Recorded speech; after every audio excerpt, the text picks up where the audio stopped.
ओम श्री परमात्मने नमः। सज्जनों,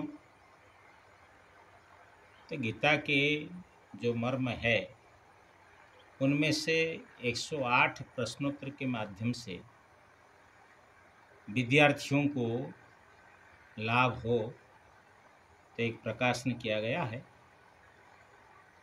आपके सामने भी उसको हम प्रस्तुत करते हैं। एक तो आप भी सुनिए और आपके सर्कल में और भी कोई होंगे उनको भी फॉरवर्ड कर दीजिए, वो भी सुनेंगे। गीता ज्ञान। श्रीमद् भगवद गीता का उपदेष्टा कौन है? प्रश्न। उत्तर में भगवान श्री कृष्ण। नंबर 2, गीता का प्रथम श्रोता कौन है? अर्जुन। नंबर 3, गीता का उपदेश भगवान ने कहाँ दिया था? कुरुक्षेत्र में। ये विद्यार्थियों को विशेष ज्ञान होगा। नंबर 4, गीता किस ग्रंथ के अंतर्गत है? महाभारत। महाभारत के रचयिता कौन हैं? श्री वेद व्यास जी। धृतराष्ट्र को भगवान की गीता किसने सुनाई? संजय जी। महाभारत में प्रथम शंख किसने बजाया? पितामह भीष्म ने। दोनों सेनाओं के बीच में भीष्म आदि को देखकर अर्जुन की क्या स्थिति रही? अर्जुन विषादग्रस्त हो गए।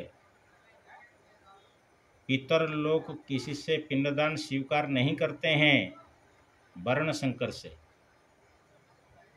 भगवान ने मोह को क्या बतलाया है? नंबर 1, अनार्य पुरुष, नीच लोग द्वारा सेवित। नंबर 2, स्वर्ग का अप्रापक, प्राप्त न कराने वाला। नंबर 3, अकीर्ति करने वाला। पंडित ज्ञानी लोग किसके लिए शोक नहीं करते हैं? जिनके प्राण चले गए हैं और जिनके नहीं गए हैं। देह की कुमार अवस्था, युवावस्था एवं वृद्धावस्था में किसका विकार नहीं होता? आत्मा का। ये सब प्रश्नोत्तर के माध्यम से हो रहा है। भगवान ने किसको सहन करने के लिए कहा है? सुख दुख को। किसका भाव सत्ता नहीं होता? असत संसार का। संसार की स्वयं सत्ता नहीं है। किसका अभाव नहीं होता? सत आत्मा का। किसको अस्त्र शस्त्र आदि छेदन नहीं कर सकते हैं? अविनाशी आत्मा को। जन्म हुआ का अवश्यंभावी क्या है? मृत्यु। मरा हुआ का अवश्यंभावी क्या है? जन्म। जन्मने वाला अवश्य मरता है और मरने वाला अवश्य जन्म लेता है। पुत्र पौत्र आदि के लिए क्यों शोक नहीं करना चाहिए? ये जन्म के पहले किसी के नहीं थे, मृत्यु के बाद में नहीं रहेंगे। ये उत्तर है। माननीय व्यक्ति को मरण से भी अधिक दुख किसी से प्राप्त होता है? अकीर्ति से। तो इसलिए अकीर्ति से डरना चाहिए कि ऐसा कर्म न करे जिसकी अकीर्ति हो, जिससे अकीर्ति हो। किनके मन में निश्चयात्मिका बुद्धि नहीं होती है? भोग एवं ऐश्वर्य के प्रति आसक्त मनुष्य के। जो भोग और ऐश्वर्य के प्रति आसक्त है उनके मन में ना धर्म विषयक, ना मोक्ष विषय निष्काम कर्म, ना ही ज्ञान विषयक बुद्धि होती है।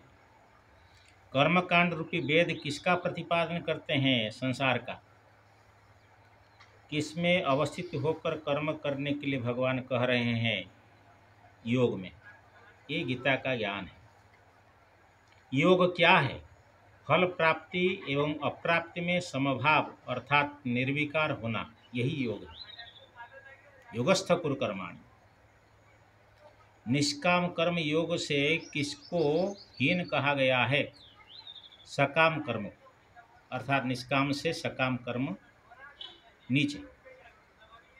निष्काम कर्म योगी ज्ञानी होकर किस बंधन से मुक्त होकर किसको प्राप्त करते हैं?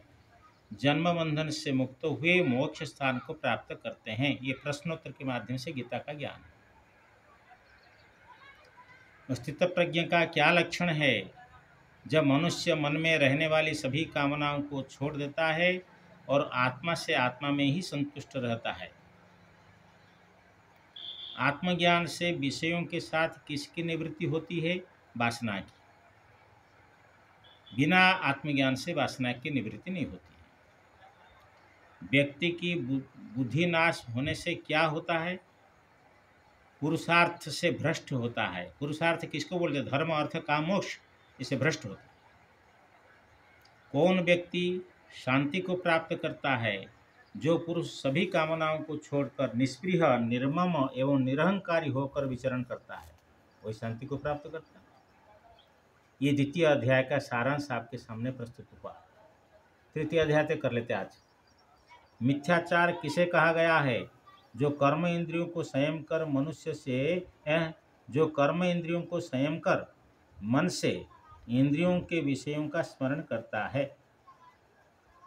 किसका कर्तव्य समाप्त हो जाता है? जो मनुष्य आत्मरति, आत्मतृप्त एवं आत्मा में ही संतुष्ट रहता है, उसके लिए कोई कर्तव्य नहीं रहता है। शरीर इंद्रिय आदि के द्वारा होने वाले कर्म को अज्ञानी प्राणी आत्मा में मानकर अपने को क्या समझता है? मैं करता हूँ। कर्म तो हो रहे शरीर इंद्रिय आदि द्वारा, लेकिन ये मानते हैं मैं करता हूँ, आत्मा में आरोप करते। ऐसा आत्मा को कर्ता कौन नहीं समझता है? ज्ञानी आत्मा को कर्ता नहीं समझता। अपना धर्म दोष युक्त होने पर भी किसी से श्रेष्ठ है? भली भांति से अनुष्ठित परधर्म से। पराया धर्म नहीं अनुष्ठान करना चाहिए। किस धर्म का पालन करके मरना अच्छा है? स्वधर्म, अपने धर्म का। अपना धर्म पालन कर मर जाना ही अच्छा है। जीवात्मा किसी से प्रेरित होकर पाप करता है? काम से। ज्ञान विज्ञान के नाशक प्रतिबंधक कौन है? काम। काम को नष्ट करने से पूर्व क्या करना चाहिए? इंद्रिय संयम। जब तक इंद्रिय संयम नहीं होगा तब तक कामना शांत नहीं होगी। बुद्धि से श्रेष्ठ कौन है? आत्मा। अब ये तृतीय अध्याय का सारांश आपको सुनाया।